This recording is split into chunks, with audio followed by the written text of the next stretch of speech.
Listening to your hair is cliche. It is used often, but it is still very, very important.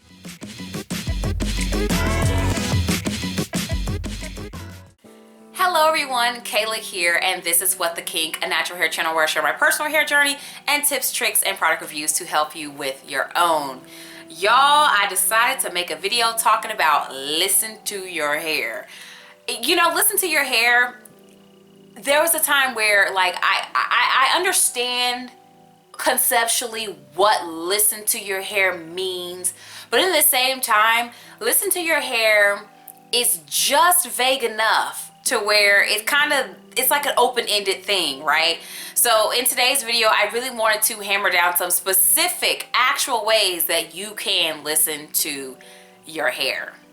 So, deep conditioning. And if you regularly watch my channel, you should already know I was going to bring this up, okay? So when you deep condition your hair, most people just tell you to deep condition your hair every single time you wash it. And I did that.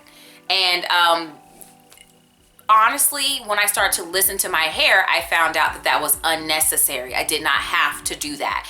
So the way that I do this is that whenever I am applying the deep conditioner to my hair and when I'm detangling my hair, because I do detangle before I would deep condition, I'm feeling my hair to see if I actually need to deep condition it. If it needs that little extra oomph or that little extra boost, then I will deep condition it. And there's only been like once or twice since I started paying attention to this that I've actually had to deep condition my hair. Most of the time I don't actually need to deep condition my hair.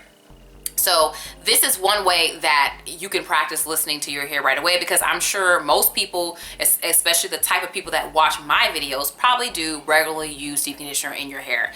So actually start paying attention and see if you need it. If you need it every wash day, you need it, but some of us don't need it.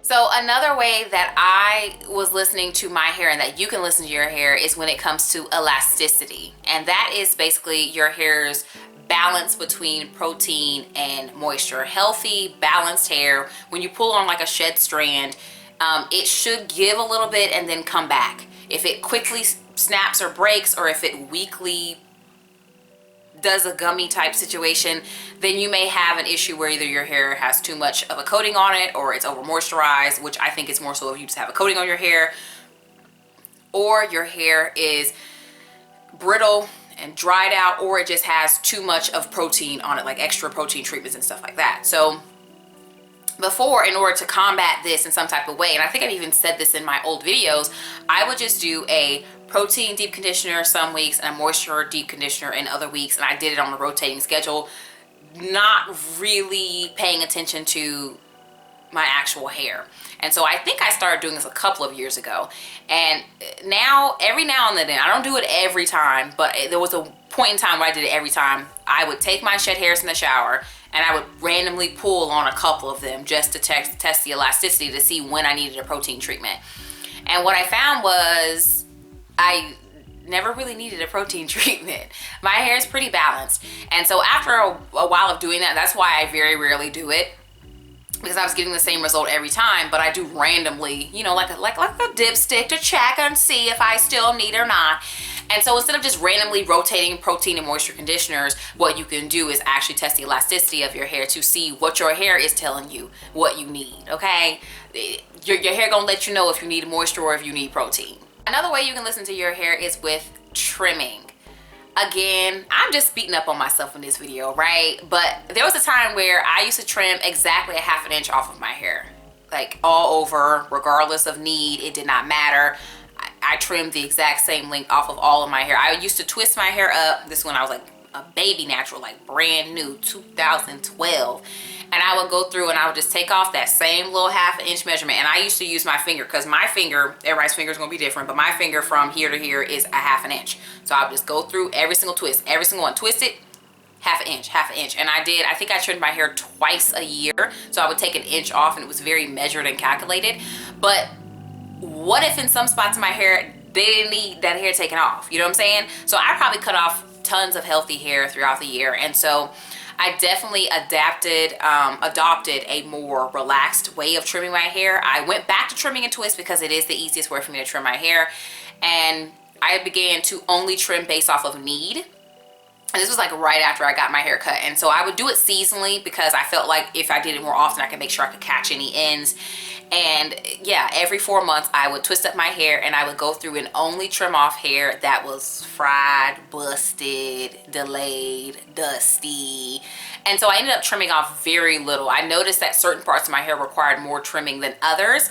And my hair grew right on in like it was fine. I mean, y'all can see in those videos, the hair progress is very visibly noticeable. When your hair is short up here, the growth is more noticeable. Longer hair like mine, the growth, in my personal opinion, I don't think the growth is very noticeable. Like, but yeah, like my hair still grew and I wasn't damaging my hair by not trimming every single piece every single time to the exact length, only trimming off what actually needed to be trimmed and listening to my hair. And another way that you can listen to your hair is actually to pay attention to breakage. I am constantly watching my hair the entire time I do it. When I shampoo, are there little short hairs coming out? When I use my detangling tool or when I'm raking through with my fingers, are little short hairs coming out? When I'm styling my hair, I'm watching constantly throughout my regimen, paying attention to your shed hair at the end of your wash day and seeing how much of that is actual shed hair, long hairs, and how much of it is little small, little short broken hairs. Paying attention to this is like key, because if your hair is breaking and you've actually paid attention to it, you can quickly correct the situation before you end up having a major setback. So it's definitely a very important way that you can listen to your hair. Listening to your hair is cliche, it is used often, but it is still very, very important. And hopefully this gives you a starting place that you can use to actually listen to your hair. If you have any other ways that you can listen to your hair, drop those down in the comments. And also if you have a video request that you want to see, drop that down too. Or if you just want to say, hey, you want to tell me how y'all doing, you can drop that into the comment section as well. Go ahead and like the video, subscribe if you want to, and I will talk to you in the next video.